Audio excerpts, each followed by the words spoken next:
the bells, where the shadows. So hello guys, welcome back to my YouTube channel. अनि I know है मैले धेरै भइसक्यो video नहालेको युट्युबमा. सो भिडियो नहाल्नुको कारण चाहिँ अब मेरो फाइनल्सहरु आएको थियो. सो फाइनल्सको लागि नो डिस्ट्र्याक्सन भनेर मैले भिडियो चाहिँ बनाएन. सो त्यस्तो हुन्छ कि अब भिडियो बनाउन त अब सजिलो हुन्छ, त्यस्तो गाह्रो हुँदैन, तर त्यसलाई एडिटिङ गर्नु चाहिँ यताउति गर्दा चाहिँ टाइम धेरै जान्छ के. सो त्यसैले मैले भ्लगहरु हालेन, त्यसको लागि सरी. सो आज चाहिँ म अब सेमिस्टर सकेको पनि भइसक्यो, 2-3 दिन भइसक्यो. सो अब अहिले चाहिँ कलेज जान लागेको छु, एकचोटि एकाडेमिक एडभाइजर भेट्नु छ. सो एक सेमिस्टरमा चाहिँ एकचोटि एडभाइजर भेटेको चाहिँ मैले राम्रो, हामी सबैलाई नै राम्रो हुन्छ. किन भन्दा एडभाइजरहरूलाई थाहा हुन्छ नि त हैन. जस्तै अब हाम्रो युआइडी नम्बर हुन्छ एउटा, त्यो युआइडी उनीहरूलाई दिइसकेपछि उनीहरूले चाहिँ हाम्रो सबै डाटाहरू हेर्न मिल्छ. जस्तै कुन क्लास कसरी लिगिरहेको छ. सो यस्तो हुन्छ. मेरो चाहिँ कम्प्युटर साइन्स हो, त्यही भएर मेरो चाहिँ 120 क्रेडिट छ. सो 120 क्रेडिट चाहिँ मैले अब as a international student, so एक वर्षमा चाहिँ 30 क्रेडिट पुऱ्याउनै पर्छ क्या हैन. त्यो समर, स्प्रिङ र फल गरेर 3टा सेमिस्टर हुन्छ.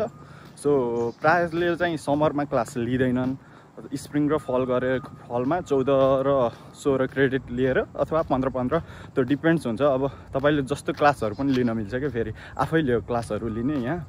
सो आफूले क्लास लिँदा चाहिँ कुनै क्लास चाहिँ नचाहिएको क्लास नै लिन सकिरा हुन्छ. सो त्यो भयो, त्यसको कारणले चाहिँ एकचोटि एकाडेमिक एडभाइजर चाहिँ भेटेको राम्रो हो. अर्को कुरा भनेको चाहिँ अब एकाडेमिक एडभाइजिङहरु चाहिँ सबै फ्री नै हुन्छ कि, जुन युनिभर्सिटीमा नि फ्री नै हुन्छ. त्यो फ्रीमा पाएको अपर्च्युनिटी चाहिँ वाइ नट, किन नलिने हैन. त्यो लिइसकेपछि अब एउटा राम्रो गाइडेन्स मिल्छ भने त त्यो सबैलाई चाहिन्छ नै. सो त्यही भएर चाहिँ एकचोटि सेमिस्टर ब्रेकमा चाहिँ एकचोटि चाहिँ एडभाइजरलाई भेट्नु भन्छु म चाहिँ. तपाई एज ए इन्टरनेसनल स्टुडेन्ट हुनुहुन्छ भने युएसमा. सो एकाडेमिक एडभाइजर भेटिसकेपछि फेरि उसलाई फेरि थाहा हुन्छ नि त हैन. अब कुनै क्लासहरु चाहिँ अब इलेक्टिभ्स क्लासहरु पनि लिनुपर्ने हुन्छ क्या हामीले. त्यो इलेक्टिभ्स चाहिँ कुन क्लासहरु कस्तो छ. अब कुनै अब इलेक्टिभ्स क्लास पनि हार्ड लिग्यो भने त मजा आएन नि त. त्यो इलेक्टिभ्स क्लासलाई नै बढी टाइम दिन पर्यो भने जुन मेन कोर्स हो त्यसलाई टाइम दिन सकिन्न. सो उनीहरूलाई चाहिँ थाहा हुन्छ कि यो क्लास यस्तो छ, अर्को क्लास यस्तो छ भनेर थाहा हुन्छ. सो तिनीहरूले त्यो कुरामा पनि हजुरलाई गाइड गर्न सक्छन्. सो गाइज ल, अब म चाहिँ कलेज जान्छु, त्यहाँ गएर भेट्नुपर्छ है त. ल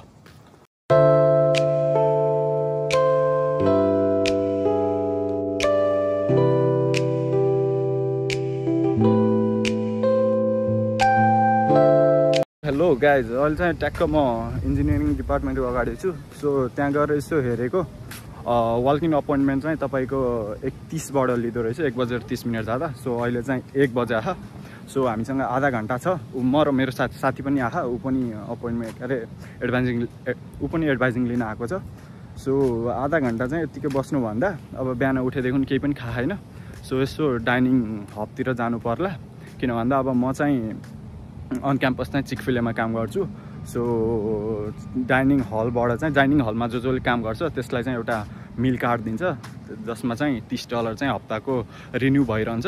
सो मलाई लाग्थ्यो यो छुट्टीको बेलामा चाहिँ रिन्यू भएको थिएन होला जस्तो लाग्थ्यो, तर अनफर्चुनेटली भन्ने हो कि फर्चुनेटली भन्ने हो, तर कार्डमा चाहिँ अब $30 लोड भएको रहेछ. त्यो चाहिँ राम्रै कुरा हो.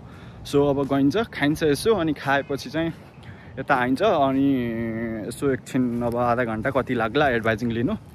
सो त्यो गरेर अनि घर गइन्छ. आजको प्लान चाहिँ त्यही नै छ. ल हेरौँ के हुन्छ, लेट्स सी. अब एकछिनमा भेट्नुपर्छ है त गाइज.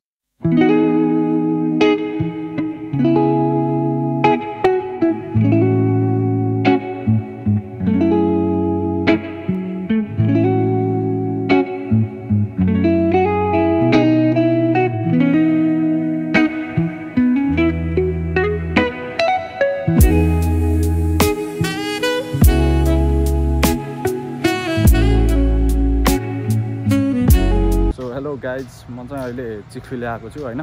सो चिकफिलेमै काम गर्छ र चिकफिलेमै खाना आयो भनेर सोच्नु होला, तर त्यस्तो चाहिँ हैन. अब छुट्टीको बेला भनेर अरू डाइनिङ हल चाहिँ बन्द रहेछ. सो चिकफिले मात्रै खुल्ला रहेछ. त्यसको कारणले चिकफिले आइयो, किनकि पेट पूजा त गर्नै छ. किन भन्दा लास्टै भोक लागेको छ कि, अब बिहानबाट केही खाइया छैन. सो अब यसो खाइन्छ, अनि त्यहाँबाट त्यही एडभाइजिङ गर्न गइन्छ. त्यही नै हो. ल हेर्न सक्नुहुन्छ चिकफिले चाहिँ टक्क लाएर. चिकफिले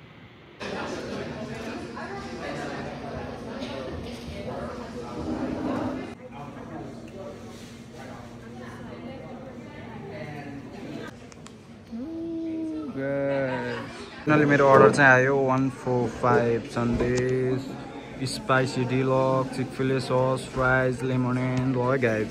यो चाहिँ बर्गर है यहाँको स्पेसल हो। यो र सस भएन भने चाहिँ खाना मिठो हुँदैन है। अब यो चाहिँ लेमोनेड हो, यो चाहिँ फ्राइज हो होइन। सो टक्क खाइन्छ, पेट पूजा गरिन्छ अनि भेट्नुपर्छ है त ल। सो गाइज फाइनली होइन पेट पूजा पनि गरियो, अब निक्लिनु पर्छ। कस्तो आजको मौसम चाहिँ पानी पर्ला पर्ला जस्तो छ कि हेर्नु न है, पुरैमा झरिहाल्ला जस्तो छ गाइज। अनि एउटा कुरा चाहिँ अहिले त युनिभर्सिटी आइया होइन। सो एकचोटि चाहिँ म आउँछु, फेरि एकचोटि युनिभर्सिटी चाहिँ आउनु छ होइन। सो एकचोटि युनिभर्सिटी आएर एउटा युनिभर्सिटीको छोटो भ्लग चाहिँ बनाउने सोचिरहेको छु। टाइम चाहिँ अलि मिलेकै छैन क्या, त्यस्तै भइरह। सो निकाल्छु चाँडै नै, छिट्टै एक दिन निकाल्छु अनि टक्क आउनुपर्छ कलेजको। अब सबै देखाउन त सकिन्न, अब सबै देखाउन लाग्यो भने त कति दिन लाग्ने हो। तर जतिसम्म सक्छु अलि मेन पार्टहरू, अब मेरो कलेजको लाइब्रेरीहरू, बुक स्टोरहरू, यताउति होइन, मार्सल सेन्टरहरू सबै देखाउने छु।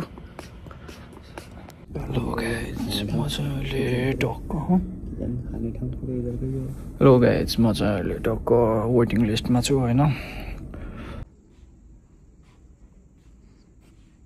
चाहिँ यहाँ भित्र भएर हल्का स्लो बोलिरहेको छु होइन, चिच्यार बोल्दा चाहिँ डिस्टर्ब हुनसक्छ।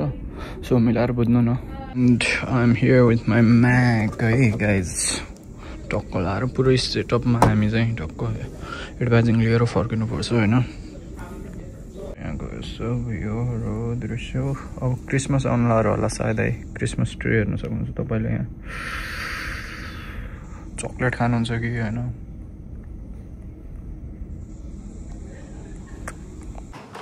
सो गाइज फाइनली होइन एडभाइजिङ पनि सकियो। सो आज चाहिँ म मेन के कुराको एडभाइजिङ लिन आएको थिएँ भन्दा, मलाई चाहिँ अब युएलटिपीमा एप्लाई गर्नु थियो। तो युएलटिपी भनेको चाहिँ अप्पर लेभल डिग्री प्रोग्रेसन हो, जुन चाहिँ मेरो युनिभर्सिटीको डिग्री वर्क अडिटमा चाहिँ के देखाउँछ भन्दा, सुरुमा म आउँदा फ्रेसम्यान देखाएको थियो होइन, त्यसपछि चाहिँ सफोमर भयो। अनि अब चाहिँ युएलटिपी एप्लाई गर्न लागेको थिएँ। त्यो युएलटिपी एप्लाई गरेर चाहिँ मेरो त्यो क्लासिफिकेसनमा चाहिँ सफोमरबाट जुनियर हुन्छ।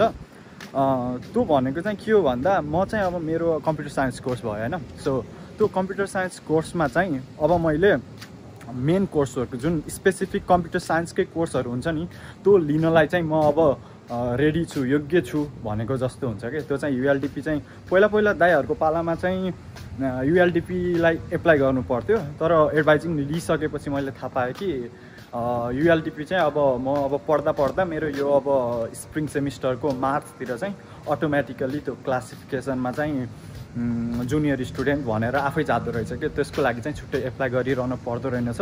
त्यो चाहिँ एउटा राम्रै कुरा हो। जस अब त्यही भएर एडभाइजिङ चाहिँ लिनु भन्छु कि, अब एकचोटि एडभाइजिङ लिइसकेपछि सबै कुरा क्लियर चाहिँ गरिदिन्छन्। सो त्यही नै हो, अब एडभाइजिङ नि सकियो। कस्तो आज मौसम चाहिँ कस्तो, घरबाट हिँड्दा चाहिँ क्लियर थियो, तर अहिले चाहिँ पुरै पानी पर्ला जस्तो भएको छ, यस्तो हावा चलेको नि।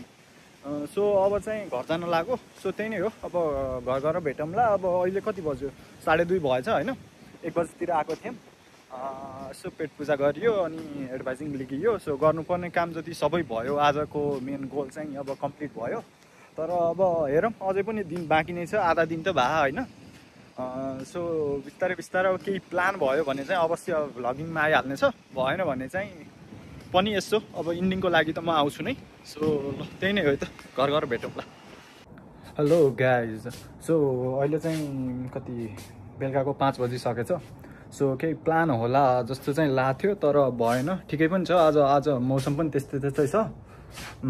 कुनै दिन बनाउनुपर्छ प्लानहरू। अब भयो भने अवश्य भिडियो चाहिँ देखाउने नै छु, भ्लगहरू बनाउने नै छु। र यति भन्दै आजको भिडियो चाहिँ यहीँ टुङ्गाइदिउँ जस्तो छ। थोरै लामो चाहिँ हुन जान्छ पहिलाको 2टा भिडियो भन्दा, तर माया चाहिँ देखाइदिनु यो भिडियोलाई अन्तिमसम्म हेरेर। त्यही नै हो। ल जय नेपाल है त गाइज, सी यू।